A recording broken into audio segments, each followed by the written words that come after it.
mga kababayan. Sa Senate Blue Ribbon Committee, tinanong ni Senator Rodante Marcoleta si Prosecutor General Fadolion kung totoo ba na si Diskaya ay ni-require agad o hiningan na DOJ na magrestitusyon o magsoli ng pera.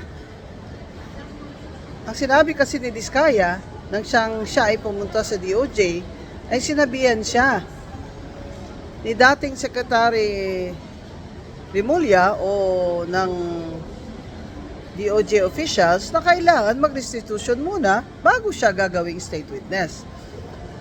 Kasi itong sina Undersecretary Bernardo na napakataas ng ranggo, isang buhok na lang ang pagitan nila ni Bunuan ay ginawa pang state witness. Diyan sa kaso ng mga flood control, kasama na diyan si dating senador na Bong Revilla. State witness si Undersecretary Bernardo, ha?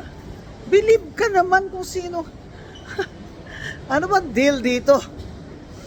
Ngayon, nung tinanong ni Senator Marcoleta si Prosecutor General, sinabi niya na hindi yan totoo. Kasi, tinatanong lang sila kung mag-restitution sila bago sila ma-process. Sabi ni Marcoleta, paano nga naman sila ma-process kung ini-require nyo sila na magsoli muna sila ng pera? Ibig sabihin ba, ako sarili kong opinion ito, para bang binibili mo ang pag-state witness mo? Parang binibili mo ang pag-state witness mo. Na bago ka maka-state witness, ay kailangan magsoli ka muna o magbigay ka ng certain na halaga. Hindi sinabi kung saang halaga o magkano ang halaga. Pero tingnan nyo si Undersecretary Bernardo, ang sabi niya, mag-restitution siya o soli ng 1 billion. Kaya pakinggan nyo yung mga tanong ni Senator Marcoleta dyan sa Senate Blue Ribbon Committee.